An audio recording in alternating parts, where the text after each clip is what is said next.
Recording started. Thank you. So good evening. I'm Cook County.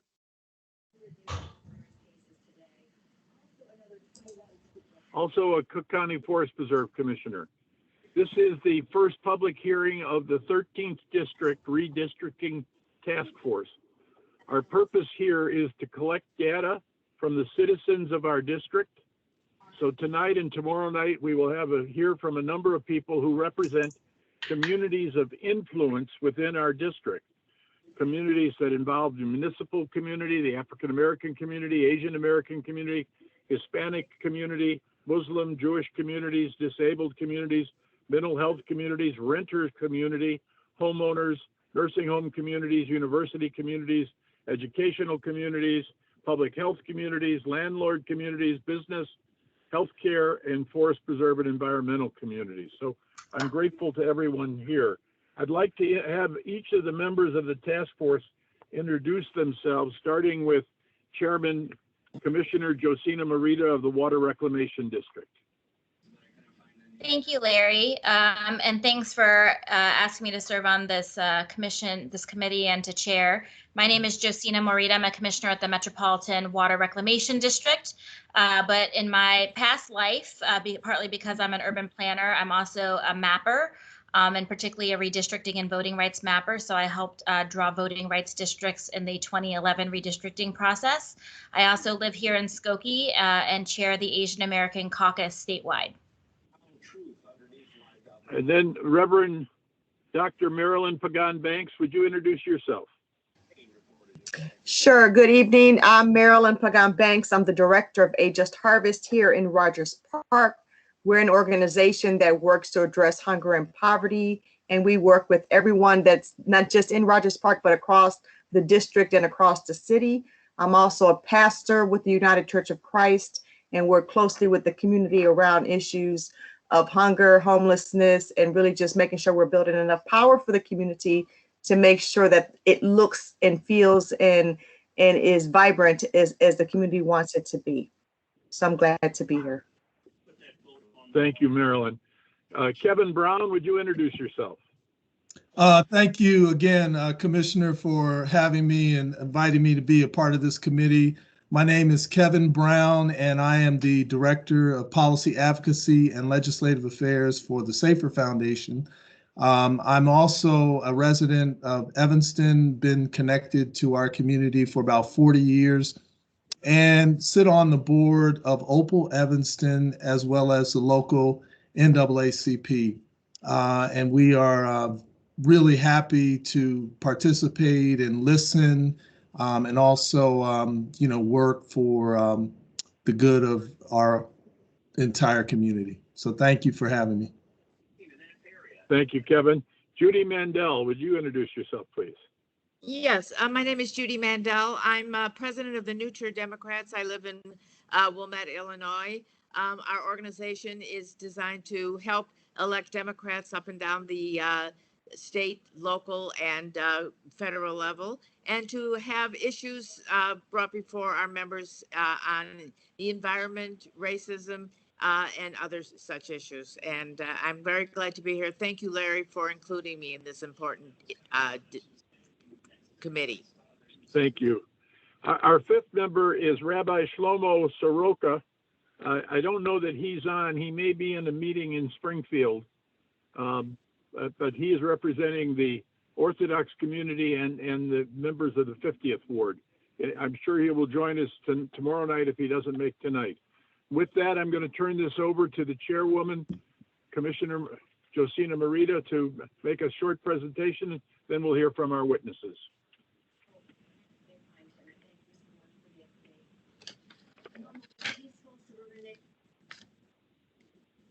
Muted. After a whole year, I still do it. It's terrible. So thank you, Commissioner Suffredin. I'm going to start with. Uh-oh. I'm going to start with a brief presentation just of 101 on what redistricting is before we start the public testimony for this public hearing. So I will start here. So quick basics about redistricting. Redistricting is about representation, and it's about making sure that communities have a voice in the process and in the government that works for them. So redistricting is the redrawing of political districts that happens every 10 years in the year following the census, so in all years ending in 1. It determines who lives in a particular district, including incumbents, potential candidates, institutions, voters, and residents, which largely determines who can be elected in a particular district, which largely determines what policy issues are possible, affecting the lives of everybody in all of our different communities. I know redistricting can seem like this very daunting technical process, but there are really 3 fundamental rules to redistricting: equal population, compact and contiguous, and the Federal Voting Rights Act. I'll go through each really briefly. So equal population is fundamental to 1 person, 1 vote. So if you had a district with 50 residents and you had a district with 25 residents, the residents in which district have more power. Oftentimes we think more people, more power, but remember that each district still has 1 representative and 1 vote in their respective bodies. So the residents in the district with only 25 residents actually have twice as much power per person in terms of their representation.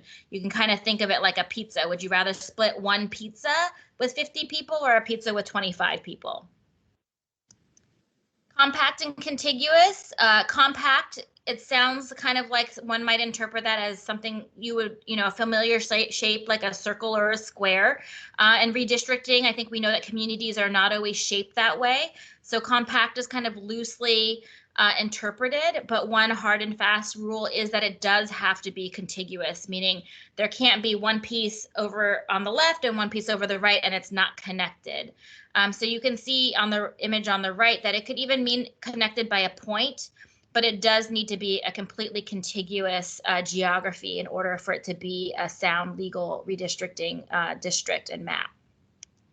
The last piece is around the Voting Rights Act of 1965 that recognized the history and pattern of racial discrimination and outlawed discriminatory voting practices.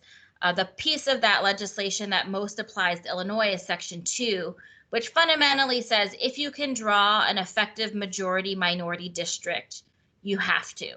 There are different interpretations of exactly what an effective majority minority district is, but if you can document that there is a district that was possible where 1 minority group could make up an effective majority to elect the candidate of their own choice, you must respect their ability to do that and draw a district that allows for that. There's another term, and that this one particularly applies to the 13th county district because we are not a federal voting rights district. There is no 1 minority group that makes up a majority of this district. Asian Americans are the highest percentage minority group in the district, but we don't make up a majority. But there is a concept called communities of interest that are supposed to be respected. It's not a real requirement, but they're to be respected in the redistricting process. And a community of interest is a community that has shared characteristics, including race, ethnicity, religion, institutions, transportation. There's lots of ways that you could define your community of interest, but they are shared characteristics within the geography that you define as your community of interest, and they must be distinct or different from the surrounding communities. And so that's a lot of what we want to hear from people tonight and tomorrow night through these public hearings is, what are the communities of interest that you believe are exist in the 13th county district that should be respected and protected in the redistricting process? A quick overview of the Cook County Board districts. This is a map of all 17 districts across Cook County. The 13th district is up in the upper right-hand corner, right in the east portion of the city and the northern suburbs. A little overview of what has changed in terms of the county districts. So these are 2010 and 2019 Census and American Community Survey figures based off of the existing boundaries that were drawn in 2011. So you can see that districts have gone through significant population changes over the last 10 years. Some have lost as much as 12% The population, like Commissioner Anaya's district, which is a Latino district on the southwest side. Some have gained as much as 11% district, which is Commissioner Gaynor's district on the near north east side of the city. If you look here at the 13th district, we have also gained population, about 5%. So when we look at the redistricting process, this is not so much of a process of addition for this district. We are already overpopulation. 5% is about an allowable deviation, but we are talking about very probably minor shifts in the district, or if we do lose parts of the district, that we will only be gaining because we lost certain portions of the district. The current district, based on 2019 American Community Survey estimate data, the district is 58% white, 12% black, 11% Hispanic, and 16% Asian. So again, Asian Americans, this is the highest percentage Asian American district in the county, and it is the highest percentage minority group in the district as it currently stands. Sorry, it's not switching slides. There we go. So this is a map, a closer up map of the 13th County Board District. These are the township boundaries, so it includes the northern portions of the 49th and 50th wards, largely north of Devon. All of Niles Township, which includes a portion of Niles, Morton Grove, Skokie, and Lincolnwood, and then all of Evanston, all of New Trier Township, which includes portions of Northbrook, Northfield, and Glenview, and all of Glencoe, Winnetka, Kenilworth, and Wilmette. So this is the 13th district. We've had significant population changes within the 13th district. So you can see, sorry, I forgot to include the legend of the changes, but the darker green areas are where we have gained population, and the lighter areas are where we have lost population. And these are by precincts within the 13th County Board District. So the process is that this is the 13th District Redistricting Commission that was appointed by Commissioner Suffredin. We're holding 2 public hearings, one tonight and one tomorrow evening, to compile community input, particularly around communities of interest. There was just announced that there will be 3 Cook County Board redistricting hearings, all on Mondays at 10 a.m., June 7th, 14th, and 21st. And after that, the County Board will undergo its own process to draw and pass a map. So tonight we want to hear community input. Here are some suggested things that we would like to hear from you about: your name, if you are affiliated with an organization, and where you live and where you're representing. The community that you're speaking on behalf of, what are shared characteristics of your community? Why are you a community of interest? What do you consider the geographic boundaries is very helpful for us to know, the north, south, east, west boundaries, and if there's specific institutions that are within those boundaries. Distinct characteristics for those within your district as well as for those who are outside. And lastly, any specific things that you feel that Cook County government can be doing to support your particular community of interest. So with that, we will open it up to public testimony. And I know that we have Mr. Ken Johnson here to speak on behalf of his community. Please. Good evening, everyone. I'd like to thank Dr. Pastor Marilyn Pagan Banks for inviting me, and for Commissioner Suffredin and everybody who's attending. My name is Kenneth Johnson. I'm the interim executive director of Good News Partners, which is a faith-based organization in the north of Howard area. We own and operate some 200 units of housing. We specifically target low-income and ultra-low-income folks who need housing, and we operate a 36-bed emergency shelter. We are a faith-based organization, and we're committed to doing asset-based community development. wanted to say a little bit about statistics. Our survey, our internal surveys show that the population we currently serve is about 5% Asian, 40% Hispanic, 30% Black, which includes African American, Caribbean, and African born, and 15% white and 5% other. We share a community of interest with a very ultra diverse population, which is characteristic of both Rogers Park as a larger community and Evanston, which is on our northern border. The geographical area that we consider to be our base area is on the east is Sheridan or the lakefront. On the west, it's Clark Street, although we have relationships with businesses that go all the way to Western.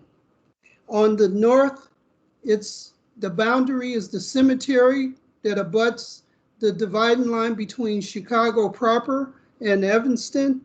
And on the south, it's typically considered the Howard Street. So we're north of Howard Street, but we're technically a part of Chicago. I wanted to talk a little bit just in general about the distinction that we share by being north of Howard. Of a really important thing that comes out is the population that we serve tends to be heavily immigrant. There are many people who are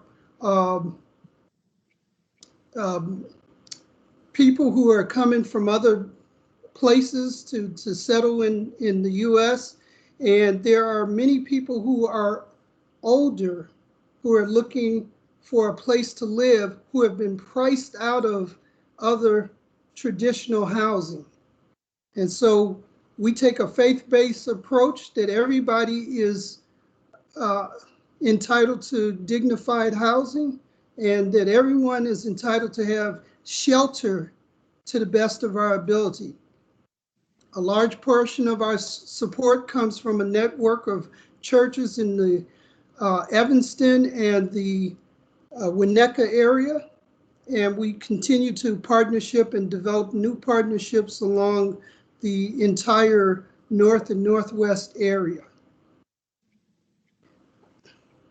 One of the potential things that would help in characteristics for what we do is because we're directly across from the Howard L stop, which is the end of the line for the CTA, and the beginning portion of Pace going into the north suburbs, there's a tremendous amount of ridership that comes through the area.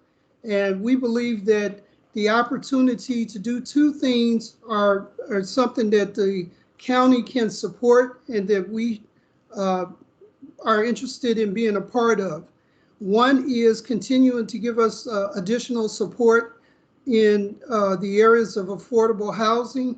We know that the city of Chicago is principally responsible for those support mechanisms, but because we are an independent faith-based organization and in general, the culture in the north of Howard area is very much do-it-yourself. We could continue to use support in that area. Along those same lines, we are constantly looking for ways to develop entrepreneurial programs and micro business loans for people who come from the Caribbean or from other countries who are used to having to do it themselves. They're not looking for a lot of direct government support. We'd like to be able to assist these individuals and families who are trying to find a way to make a living for themselves and not do it strictly through traditional means, because they don't have access to traditional banking needs, And so micro lending programs and other programs of that sort is an important part of what we try to do.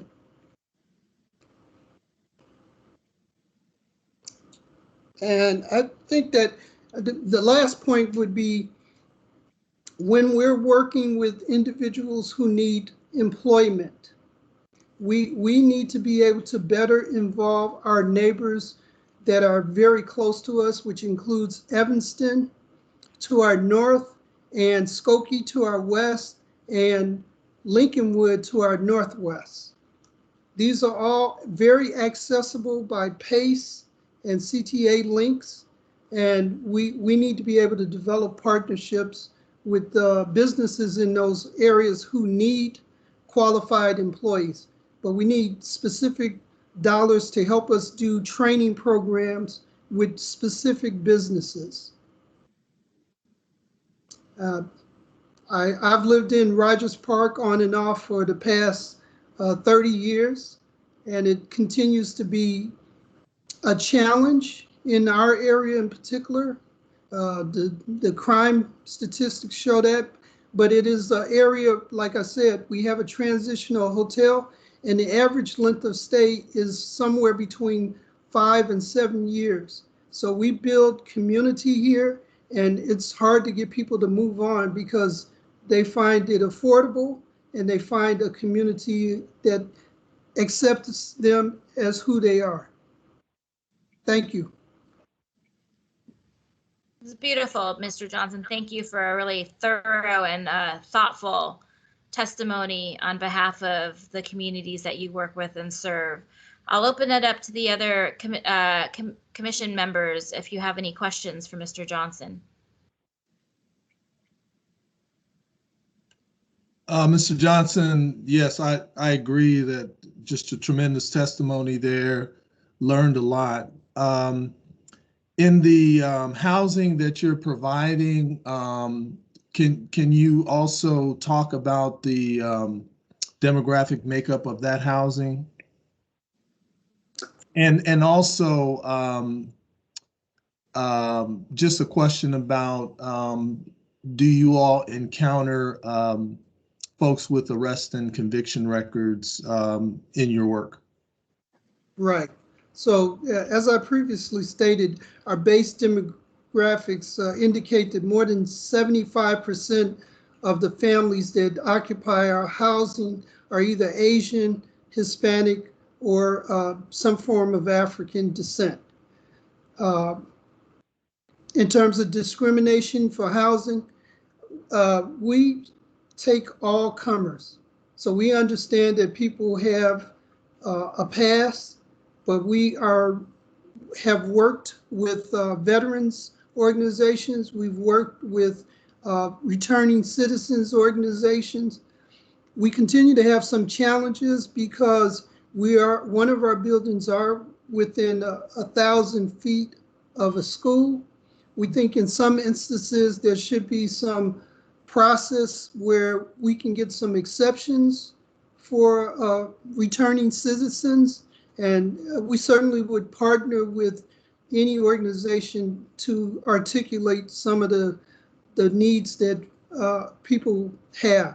One other significant point of note, more than 25% of our population is over 50 and do not qualify for either Social Security benefits or other mainline benefits. So we expand a lot of staff time trying to get people a way to get additional benefits. So it would behoove us to continue to support giving grants that allowed the nonprofits who operate at a much lower operating cost per unit of whatever, housing, personnel, to continue to be the partners to help people sign up for benefits that they may be entitled to.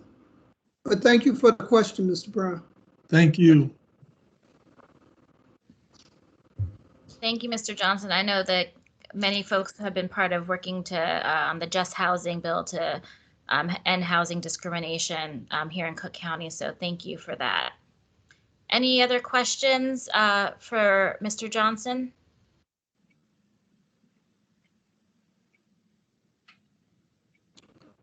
Thank you all. Thank you for taking the time, and thank you again for such a thoughtful, really quite moving testimony this evening. Do we have any public comment from anybody else in the audience?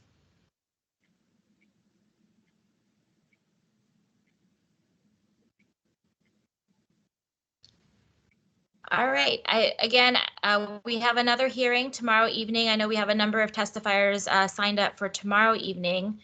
Again, the public hearings that the Cook County Board will be holding are Monday, June 7th, 14th, and 21st at 10 a.m. We will send that information out to people who've been participating in these hearings, and I'll hand it back over to Commissioner Suffredin. So again, we are recording these and we will be posting today's meeting and tomorrow's meeting on our website, suffredin.org. We'll also be working with the task force to develop testimony that we will present to the full county board. I want to thank everybody, especially Mr. Johnson, for tonight. I know tomorrow night we have a large number of people prepared to testify. I look forward to seeing you tomorrow at 6 o'clock. So thank you, everyone, and thank you, Commissioner Morita, for being the chair of this task force. Thank you, Commissioner Suffredin. Thank you, Larry. Thank you. Blessings all. Thanks for All right, doing we'll see you all tomorrow at 6 o'clock. it. Okay, good evening. And thank you, Thank you. Commissioner.